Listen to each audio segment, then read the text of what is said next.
সাম্প্রতিক বাংলাদেশ সেনাবাহিনীতে একটি ঐতিহাসিক ও নজিরবিহীন সিদ্ধান্ত নেওয়া হয়েছে, যা দেশের সচেতন নাগরিকদের মাঝে ব্যাপক ইতিবাচক সাড়া ফেলেছে। সাবেক সামরিক কর্মকর্তা লেফটেন্যান্ট কর্নেল অবসরপ্রাপ্ত হাসিনুর রহমান বীর প্রতীক তার একটি সাম্প্রতিক সামাজিক যোগাযোগ মাধ্যমের স্ট্যাটাসে এই খবরটি সামনে নিয়ে আসেন। খবরটি হচ্ছে বাংলাদেশ মিলিটারি একাডেমির নবগঠিত দ্বিতীয় বাংলাদেশ ব্যাটালিয়নের অধীনস্থ 4টি কোম্পানির নাম ইসলামের ইতিহাসের মহান 4 খলিফার নামে নামকরণ করা হয়েছে।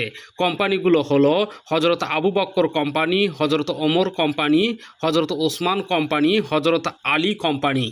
বাংলাদেশ সেনাবাহিনীর ইতিহাসে এই ধরনের ইসলামিক বীর ও শান্তিদূতদের নামে অফিসিয়াল ব্যাটালিয়ন বা কোম্পানির নামকরণ এটাই প্রথম।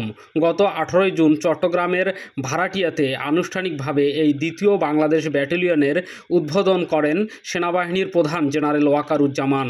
প্রাথমিকভাবে এই ব্যাটালিয়নটি মিলিটারি একাডেমির বিদ্যমান অবকাঠামো ব্যবহার করে কার্যক্রম পরিচালনা করলেও পরবর্তীতে একে একটি স্বতন্ত্র স্থায়ী ব্যারাকে হস্তান্তর করা হবে বলে সেনা সূত্রে জানা গেছে। বাংলাদেশ সেনাবাহিনীর এই সম্পূর্ণ অভ্যন্তরীণ ও প্রশাসনিক সিদ্ধান্তের তীব্র অসন্তোষ প্রকাশ করেছে ভারতের কূটনীতিক নীতি নির্ধারণী মহল বা সাউথ ব্লক এবং সে দেশের মূলধারার গণমাধ্যমগুলো। হাসিনুর রহমান বীর প্রতীক তার স্ট্যাটাসে স্পষ্ট উল্লেখ করেছেন যে এই নামকরণে ভারত চরম অখুশি হলেও বাংলাদেশের সাধারণ জনগণ ও দেশপ্রেমিক সেনাবাহিনী এতে অত্যন্ত আনন্দিত। ভারতীয় গণমাধ্যমগুলো এই ঘটনাটিকে অত্যন্ত নেতিবাচকভাবে বিশ্ব দরবারে উপস্থাপনের চেষ্টা করেছে। তাদের দাবি 2024 সালের আগস্টের রাজনৈতিক পট পরিবর্তনের পর বাংলাদেশ সেনাবাহিনীর অভ্যন্তরে এক ধরনের ইসলামীকরণ এবং ধর্মীয় রক্ষণশীলতা বৃদ্ধি পাচ্ছে। ভারতের সাউথ ব্লকের কৌশলগত বিশ্লেষকরা বর্তমান সেনাপ্রধান জেনারেল ওয়াকারুজ্জামানের ব্যক্তিগত ধর্মীয় অনুশাসন মেনে চলা এবং সাম্প্রতি উমরা হজ পালন শেষে তার মুখে সুন্নতি দাড়ি রাখার বিষয়টিও তাদের প্রতিবেদনে টেনে এনেছে। তারা এটিকে সেনাবাহিনীর বিগত প্রধানদের ক্লিন সেভেন ঐতিহ্যের পরিপন্থী এবং এটি দৃশ্যমান আদর্শিক পরিবর্তন হিসেবে দেখানোর অপচেষ্টা করেছেন। ভারতের এই দৃষ্টিভঙ্গি যে স্বাধীন বাংলাদেশের একটি শীর্ষস্থানীয় প্রতিষ্ঠানের প্রতি চরম অপমাননাকর তা আর বলার অপেক্ষা রাখে না। প্রিয় দর্শক, ভারতীয় বিশ্লেষকরা আরও দাবি করেছেন যে গত 2025 সালের শেষ ভাগ থেকে বাংলাদেশের আন্তর্জাতিক অপরাধ ট্রাইব্যুনাল কর্তৃক বিগত আওয়ামী লীগ সরকারের আমলে গুম, খুন ও মানবাধিকার লঙ্ঘনের সাথে জড়িত সাবেক ও বর্তমান সামরিক কর্মকর্তাদের বিরুদ্ধে যে আইনি পদক্ষেপ ও গ্রেপ্তার অভিযান চালানো হচ্ছে তা নাকি সেনাবাহিনী থেকে ধর্মনিরপেক্ষ কর্মকর্তাদের সরিয়ে ধর্মীয় দৃষ্টিভঙ্গি সম্পন্ন কর্মকর্তাদের স্থলাভিষিক্ত করার একটি প্রচেষ্টা। একই সাথে ভারতীয় মিডিয়াগুলো অত্যন্ত স্পর্শকাতর ও ভিত্তিহীন কিছু গোয়েন্দা মূল্যায়নের অজুহাত দিয়ে প্রচার করছে যে বাংলাদেশের বর্তমান সামরিক নেতৃত্ব নাকি পাকিস্তানি গোয়েন্দা সংস্থা আইএসআই এবং বিভিন্ন ইসলামিক নেটওয়ার্কের সাথে ঘনিষ্ঠতা বাড়াচ্ছে। কিছুদিন আগে টহলরত কয়েকজন বাংলাদেশি সেনা সদস্যর নারায়ণ তাকবীর, আল্লাহু আকবার স্লোগান দেওয়ার একটি ভিডিও সামাজিক যোগাযোগ মাধ্যমে ছড়িয়ে পড়া নিয়েও দিল্লির নীতি নির্ধারকরা গভীর উদ্বেগ প্রকাশ করেছে। কিন্তু প্রশ্ন হলো, একটি স্বাধীন সার্বভৌমত্ব রাষ্ট্র হিসেবে বাংলাদেশের প্রতিরক্ষা ব্যবস্থা কোন আদর্শ চলবে, সেনাবাহিনী কিভাবে অনুপ্রাণিত হবে তা নির্ধারণ করার পূর্ণ অধিকার কেবল বাংলাদেশেরই রয়েছে।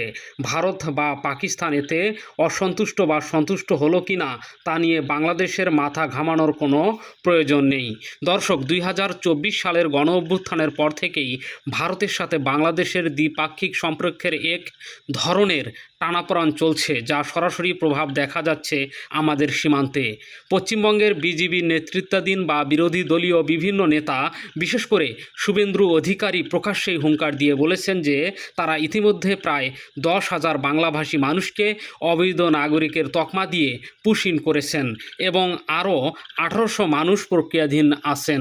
তাদের নীতি হলো কোনো আইনি তোয়াক্কা না করে যখনই কাউকে সন্দেহ হবে তাকে বিএসএফের হাতে তুলে দিয়ে বাংলাদেশে ঠেলে দেয়া হবে।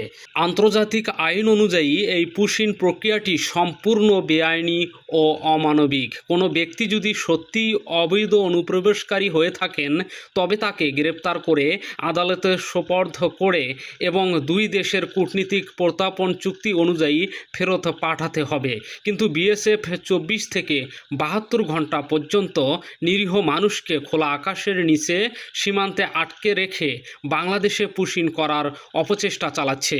তবে আসার কথা হলো, বর্ডার গার্ড বাংলাদেশ বিজিবি বর্তমান মহাপরিচালকের নেতৃত্বে সীমান্তে অত্যন্ত সাহসিকতার সাথে পাহারা দিচ্ছে। বিজিবির কড়া নজরদারি ও অনমনীয় অবস্থানের কারণে বিএসএফের এই সব বেআইনি পুশিন চেষ্টা ব্যর্থ হচ্ছে এবং ভারতীয় বাহিনী পিছু হটতে বাধ্য হচ্ছে। এছাড়াও সাম্প্রতিক বেনাপোল সীমান্তে দুই দেশের জয়েন্ট রিট্রিট সেরেমনির সময় ভারতীয় দর্শকদের তরফ থেকে প্রথমে ভারত মাতা কি জয় এবং জয় শ্রীরামের মতো ধর্মীয় ও জাতীয়তাবাদী স্লোগান দেয়া হয়। এর জবাবে স্বাভাবিকভাবেই বাংলাদেশি দর্শকরা স্বয়স্ফূর্তভাবে নারায়ণ তাকবীর আল্লাহু আকবার স্লোগান দেন। অথচ ভারতীয় মিডিয়া ঘটনাটির মূল কারণ আড়াল করে কেবল বাংলাদেশের স্লোগানটিকে উগ্রবাদ হিসেবে দেখানোর নোংরা খেলায় মেতে উঠেছে।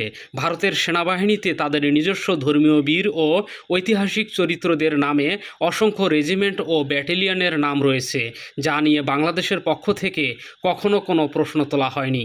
তাহলে মুসলিম সংখ্যাগরিষ্ঠ বাংলাদেশের সেনাবাহিনী যদি ইসলামের 4 মহান খলিফার নামে কোম্পানির নাম রাখে তবে তা নিয়ে ভারতের এত উম্মা কেন?